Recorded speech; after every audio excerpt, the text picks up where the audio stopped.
Siemka, ja jestem Adacho, a 44 widniejące na mojej czapce to nie jest, mam nadzieję, liczba wyświetleń, która będzie widnieć pod tym filmem.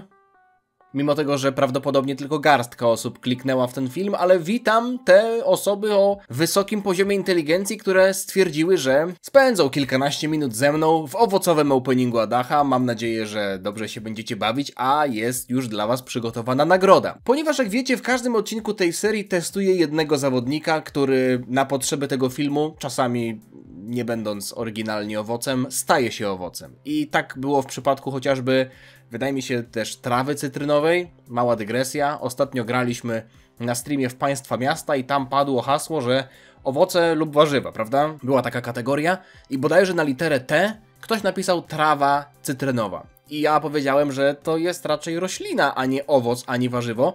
Ale argument, który został wystosowany przeciwko mnie, to to, że było to w owocowym openingu, więc jeśli coś jest w owocowym openingu, to znaczy, że można to też napisać w ramach gry w Państwa Miasta.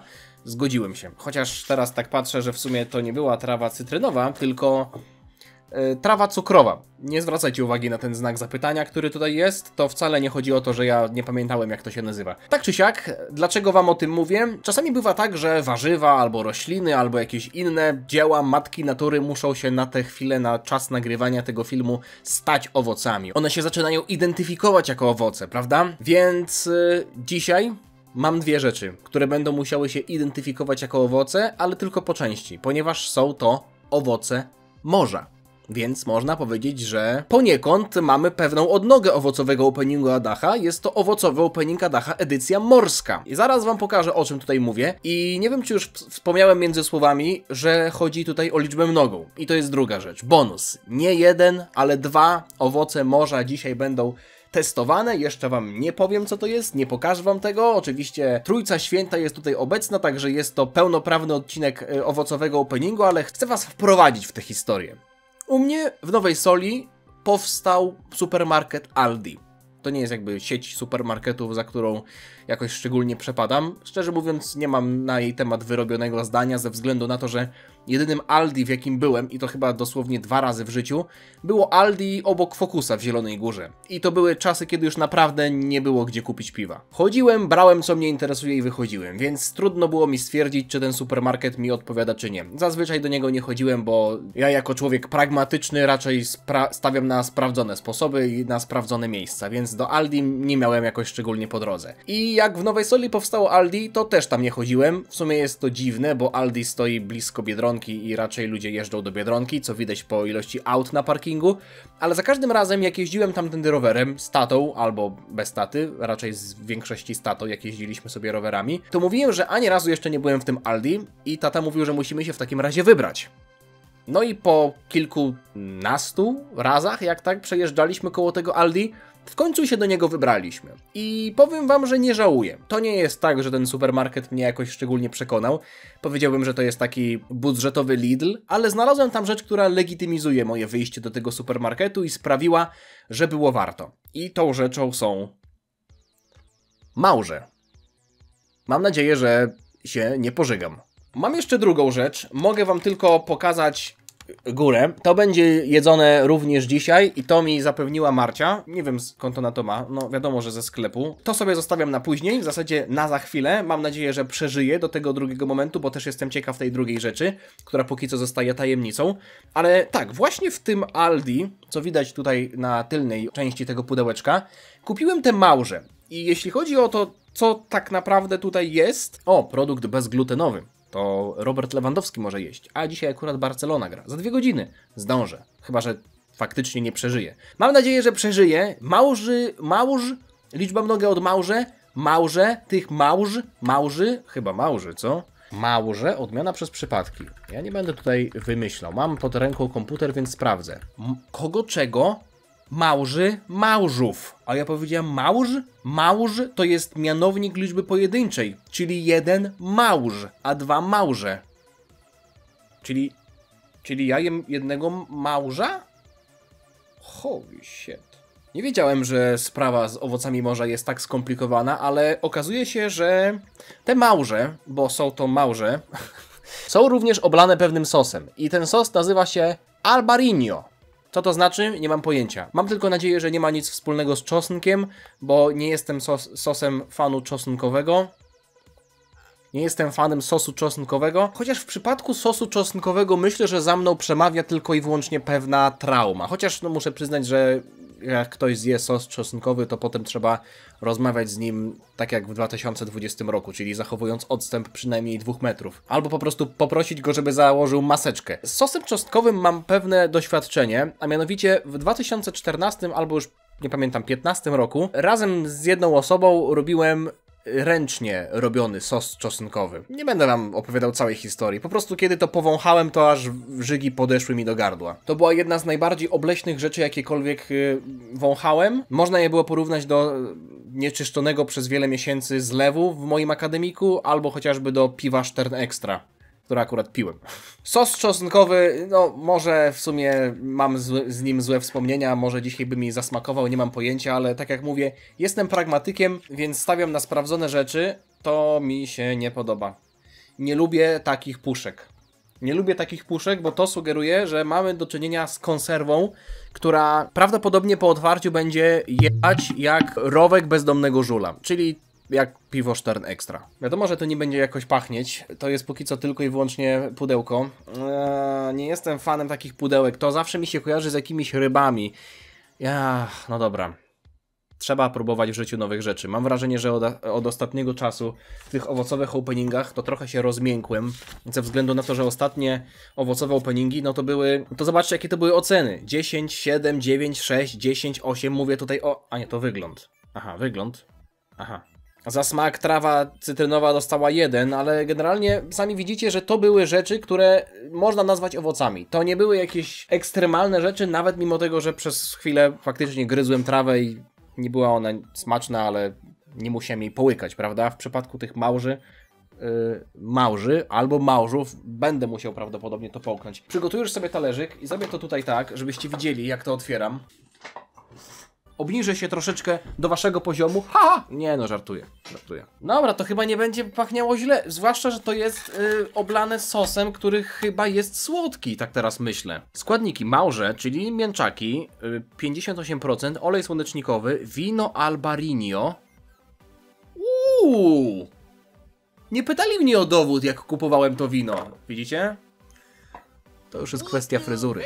Marcie dalej czasem pytają w sklepie o dowód, a Marcia... nie będę wypominał Marci wieku, bo Marcia jest nadal bardzo młoda, ale mnie już nie pytają od dawna. Tak czy siak, otwieram, już trochę tutaj otworzyłem, może zrobię to jednak mimo wszystko nad stołem, żeby mi się to nie rozlało. Jaki to będzie miało zapaszek? O ja pierdolę, wygląda to jak jakiś sos pieczeniowy.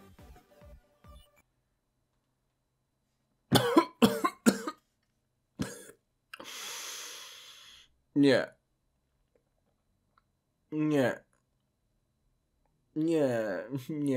Po co ja to sobie robię? Kurwa, aż mam gęsią skórkę. Nie chcę tego za bardzo przechylać, żeby sobie tego nie rozlać na biurko.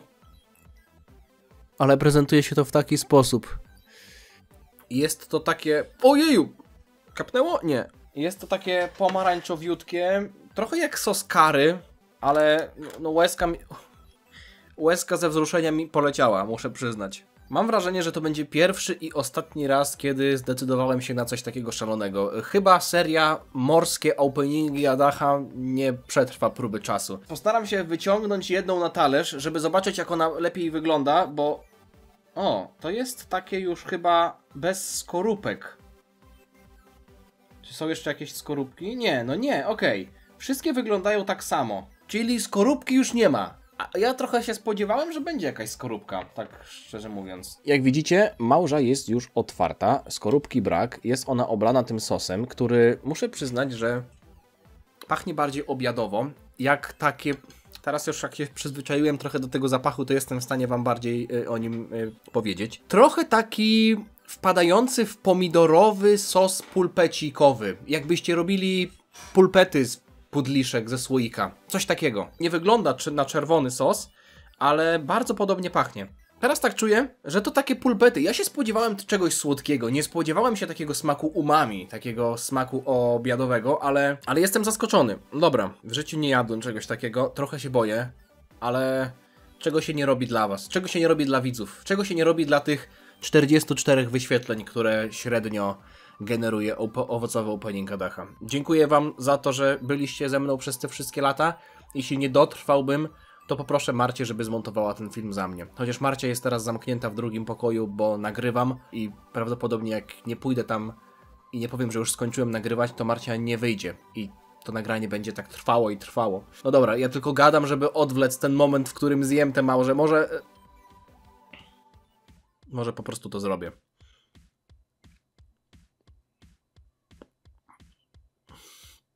Ale to jest takie, kurwa, jakbym miał jakiegoś gluta.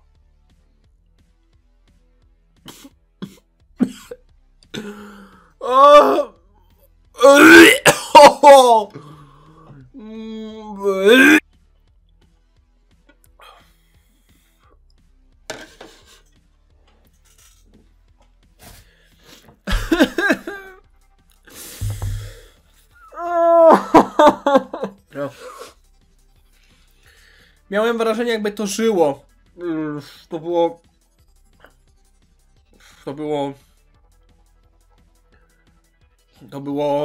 To było nieprzyjemne.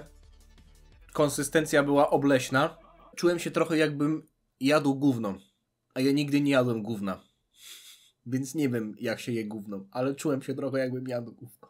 Dobra, spróbuję jeszcze raz, ale z nową, świeżą. Już powiedzmy, że jestem trochę przyzwyczajony do tego smaku, albo inaczej, zaznajomiony z tym, co może mnie spotkać, więc spróbuję jeszcze raz. Kurwa, no, owocowy opening Adacha edycja morska. Kurwa, mogłem do tego Aldi nie iść. Nie będę mógł powiedzieć, że zjadłem małże, jeśli jej nie połknę. Muszę ją połknąć. Dobra. Powiedzmy, że oferują mi 1000 zł za zjedzenie tej małży.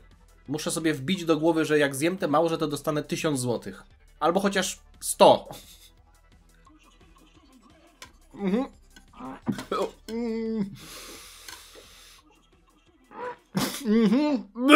O kurwa. 14.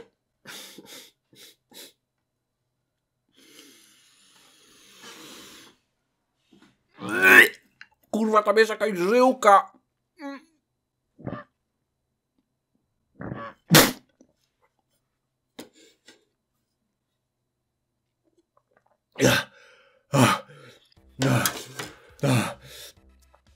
Oplułem całe biurko.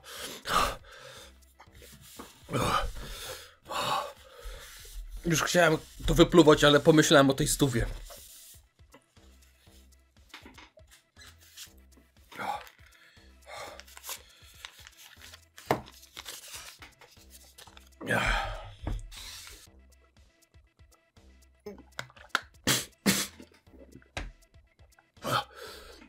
O kurwa.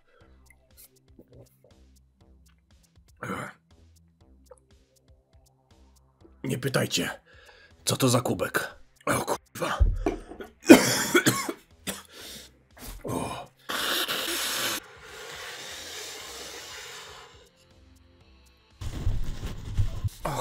Drugą rzeczą, którą mamy, są wodorosty morskie nori, czyli coś, co je się z sushi. Wątpię, żeby to samo w sobie miało jakiś szczególny smak. Jadłem oczywiście wodorosty nori nieraz w sushi. Ostatnio nawet robiłem sushi razem z Marcią po raz pierwszy. Zapach bardzo taki błotnisty, gliniany, ziemiany, roślinny, więc jest to coś mimo wszystko, czego się spodziewałem. Trudno jest mi stwierdzić, czy to będzie jadalne, bo same wodorosty nori raczej stanowią taki dodatek, chociaż jest to w formie takich płatków. Takich chipsów, można byłoby rzec. Dość mimo wszystko przezroczystych, dość cieniutkich, ale zapach jest już bardziej przyjemny, taki...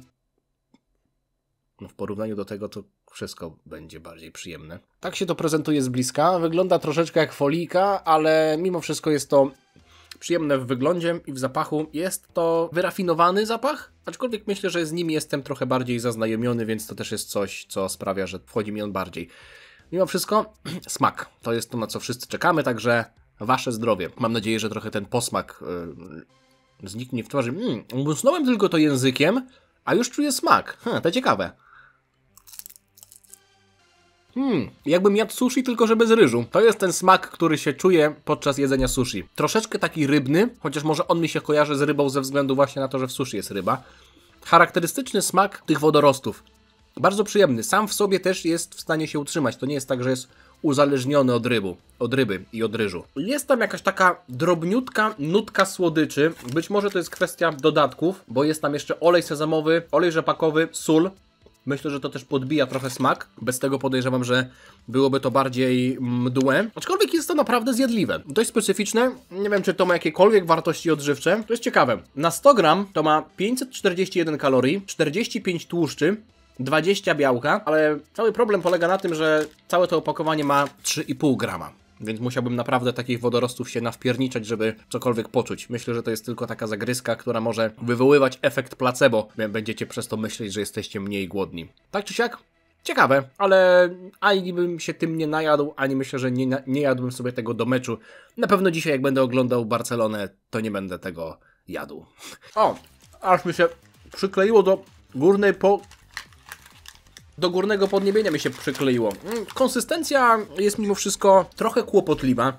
Przy jedzeniu nie jest to aż tak problematyczne. Teraz mi się trochę przykleiło, ale to tylko na chwilkę. Trochę mimo wszystko tłuste jest to ze względu na to, że jest to polane olejem, więc to jest taka kwestia raczej wygody przy jedzeniu tego palcami, a nie konkretnie jedzenia czy gryzienia. Ocena. Małże, czy ja im jestem w stanie dać cokolwiek za wygląd? Być może to jest kwestia tego, że są oblane tym sosem, który trochę zakrywa ich prawdziwe oblicze. Sama małż. Sam małż, bo jest to rodzaj męski, czyli ten okryty muszlą mięczak wyglądał dobrze. I gdybym miał tutaj takiego okrytego muszlą mięczaka, to myślę, że dałbym mu może nawet 8, może nawet 9, bo takich skorupek jeszcze tutaj nie było. Ale w tej puszce ja mam same gluty w sosie, który wygląda jak rzadka sraka, więc myślę, że chociażby za to i może trochę też stronniczość moja tycząca się negatywnych wrażeń po konsumpcji wpływa na tę ocenę tyczącą się wyglądu, ale kolorystycznie to do mnie nie przemawia, więc 2. Smak? Chyba nie muszę mówić tego na głos. Konsystencja. Chciałbym być sprawiedliwy, ze względu na to, że było to miękkie, więc teoretycznie powinno się to jeść całkiem dobrze, ale biorąc pod uwagę, że ja już byłem gotowy do przełykania. Byłem już gotowy do zdobycia tej 100, którą sam sobie wyciągnąłem z portfela i sam sobie podarowałem.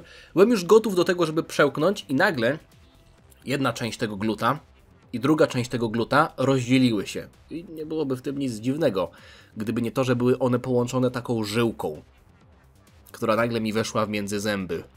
I poczułem pod językiem, że jest tam jakaś żyłka, której nie da się przegryźć, i to sprawiło, że ten cały obraz mięciutkiej konsystencji, która rozpływa się w ustach, prysł niczym bańka mydlana. Więc chociażby ze względu na to muszę powiedzieć, że ta miękka konsystencja to jest tylko zasłona dymna. Nie dajcie się zwieść. Michał lubi jądra gnieść. Ocena 3. Nie trzeba być wyspecjalizowanym matematykiem, żeby dodać te 3 oceny, których nie nazwałbym nawet liczbami. To są dosłownie cyfry. To jest chyba najniższa ocena w historii owocowego openingu. Całe 6 punktów. Przechodzimy do wodorostów nori. Ich wygląd jest dość osobliwy. Myślę, że trudno jest ocenić już sprasowane wodorosty ze względu na to, że oryginalnie one przecież nie wyglądają w ten sposób. Ale tak jak mówię, nie oceniam tutaj oryginału, bo gdybym oceniał małża, który jest oryginalny w skorupce znaleziony nad morzem, to dałbym mu 8, ale oceniam pewien produkt. Produkt już przetworzony, który tutaj jemy. Tak samo w przypadku tych wodorostów. Kolor nudny, forma też dość nudna, ale to nie jest tak, że to się mi kojarzy z gównem, więc chociażby za to muszę dać jakieś punkty. 4. Smak wodorostów nori był ok. Tak jak już wam powiedziałem, trochę bagnisty, roślinny, bardzo przypominający sushi. To takie sushi bez sushi. Jestem fanem, nie było ani jednej rzeczy, która by mnie jakkolwiek obrzydziła. Mimo wszystko to nie jest coś, co bym sobie chciał podgryzać, bo ani tym się nie najeść, ani to nie jest coś, co jakkolwiek mogłoby uzależnić albo rozbudzić kubki smakowe, więc solidna 7.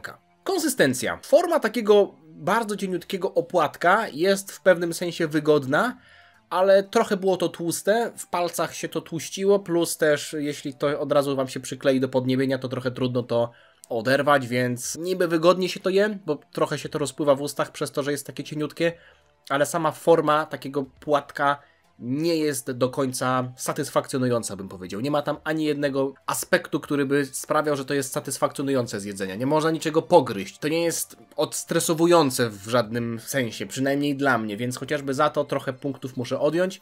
Więc za konsystencję wstawię 5. 4 plus 7 to jest 11, plus 5 to jest 16, 10 punktów więcej niż w przypadku małży, ale co jest ciekawe, to że gdyby połączyć małże i wodorosty nori, to i tak by nie wygrały z owocem monstery, który ostatnio zyskał 30.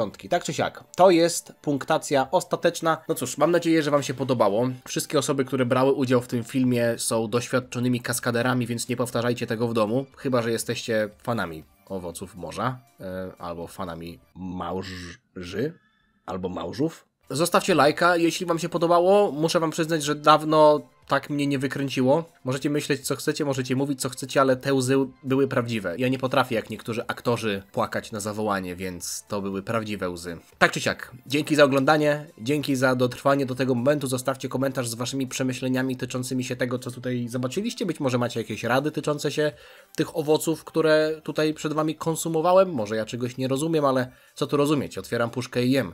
Więc jeśli to nie jest aż tak proste, to powiedzcie mi w komentarzu, co zrobiłem źle. Dzięki za oglądanie, widzimy się niebawem, trzymajcie się, na razie, cześć, Dziana.